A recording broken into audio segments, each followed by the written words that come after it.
Yesu Kristo nyaji dudu flaka. Yata. Uma kwe mi abowo we. Mi abuwi.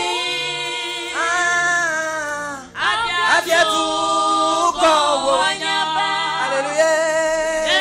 Yesu Kristo nyaji dudu flaka.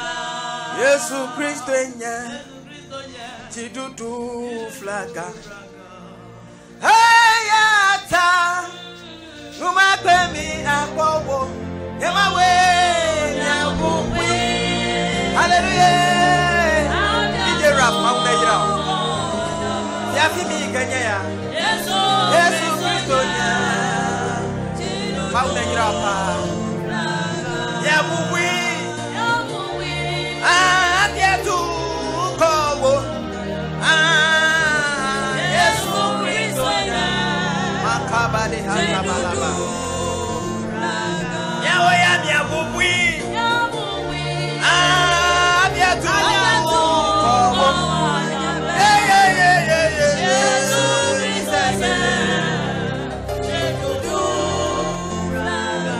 Anya chuma bubwi. Abia mafidu kowo. Makabale hakabalada de balaba.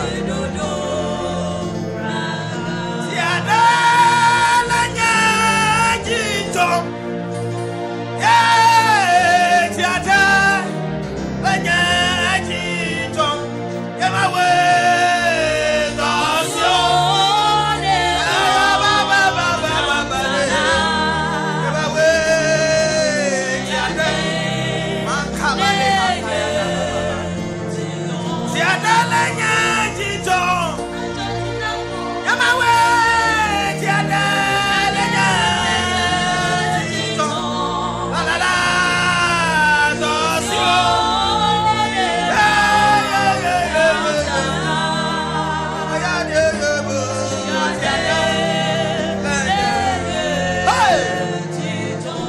Dosyo ne wonam kala.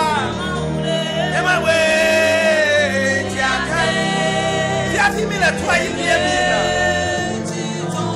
Asione wanamka. Ebawe.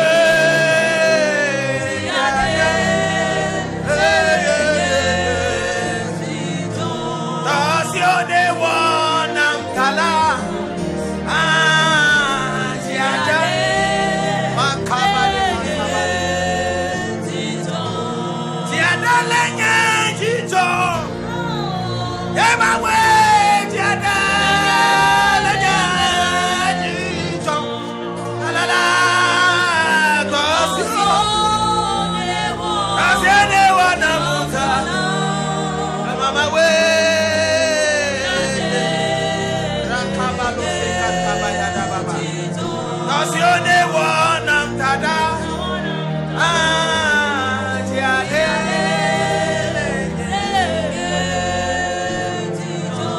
Asione wanamta Yebawe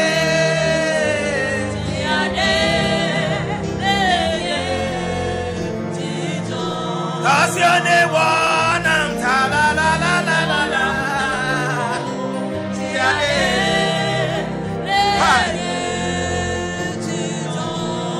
Kankas Yesu wanamta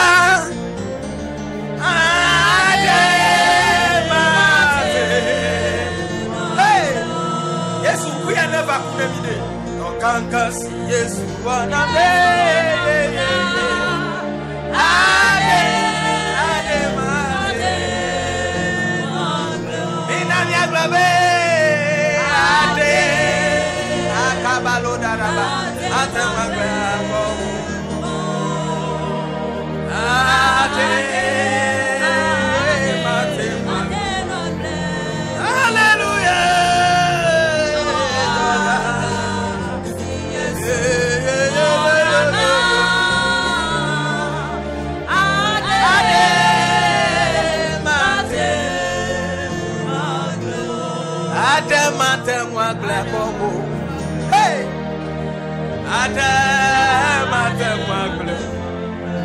Akaba de balosaka baba.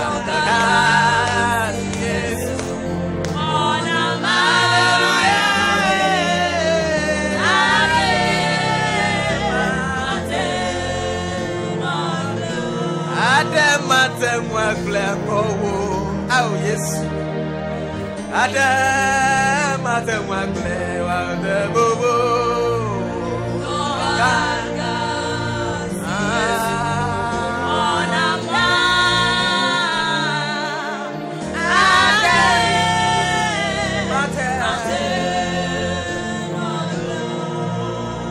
Nanya ba mi be mi akplo no ika Yesu wona mi a. De uma tão ableu. Yesu wa kuku ba titre tinya eklomo le fiede. Amoma sabomo. Akana nyabe na Biblia la nuba bla ko ko made. Ya le bie o lie fie fi kwa kwa ina poliso. Kwa kwa ba itenga komando 10 years 20 years waka kula de la gode. Eyi mo mama la nana mo. Ai ka Yesu Kristo makova ode. No nyabe o love fie fi ko okupo aku. Nanya o hasiko o sevenao nanya davoko o de wapela kaka Yesu pa vava pa vide ika webe ebade au adamate mwagle akowo adamate mwagle akowo. Play the string for me. Yesu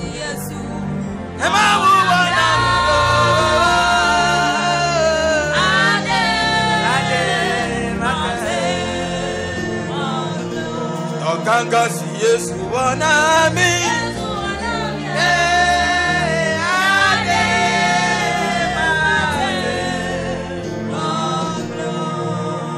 Ade mate mwagle akowo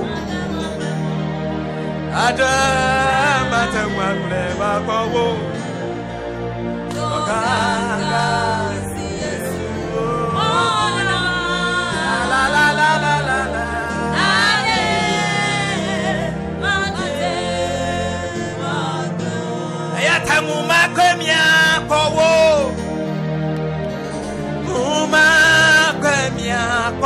Prophet Olajuwon no haye jimalalo Yehovah Yenyemia kakwa uma pemia Kristo to adele nyakosema muma wa kowo mapo na made ka pejile papa muma wa kowo hallelujah Yehovah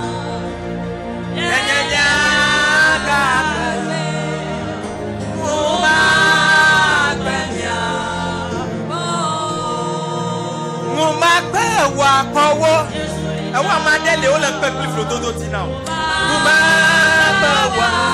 kowo hallelujah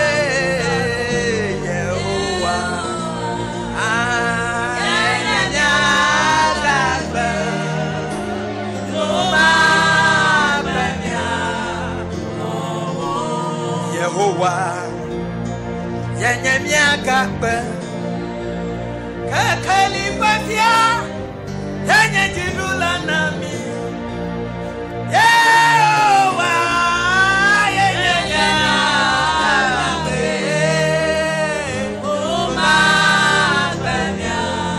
Man of God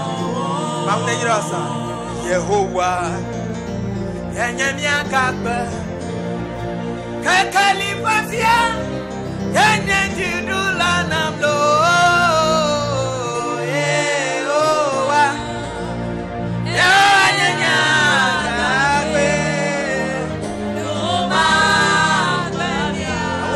Kaulan pakliflo toto tina wo malankuna nguma pe wa kowo nguma pe wa kowo mama Yehovah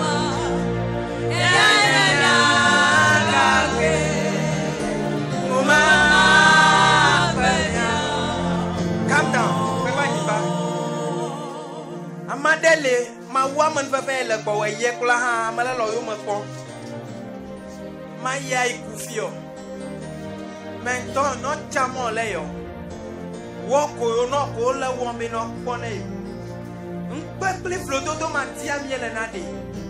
Amalele editimbe ne kwa banaba bien mi ne aklo bien he. Manye mi obe yo le solimentema. La monnaie. Ya prophète dit dasi ala bede. Ay kaye na ne jetode.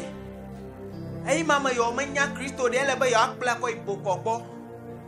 Ko iboko va le yo bien bien he. Man le yo be yo nye Kristo to o ha. Ekba mala al amala le hendi na do na. Amala lo yo ma pona do he lo yo ma. Be he ma na mi be mi oya. Kaka ototo ye fo Paul me be. Mo ma gbe wo apowo.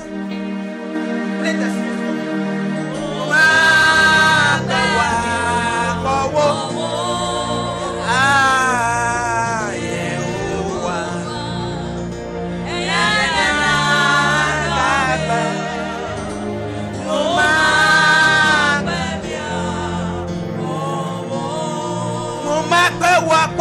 No, Melanu pum namade.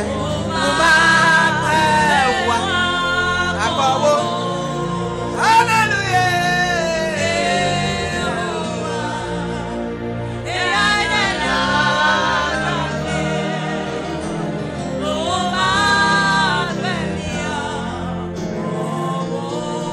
Ayata esi Yesu lagbe. No katawana. Na mesi drangude apanya lam asi Yesu lagwe nuwo katawana ana mesi drangude apanya senyalo tidudu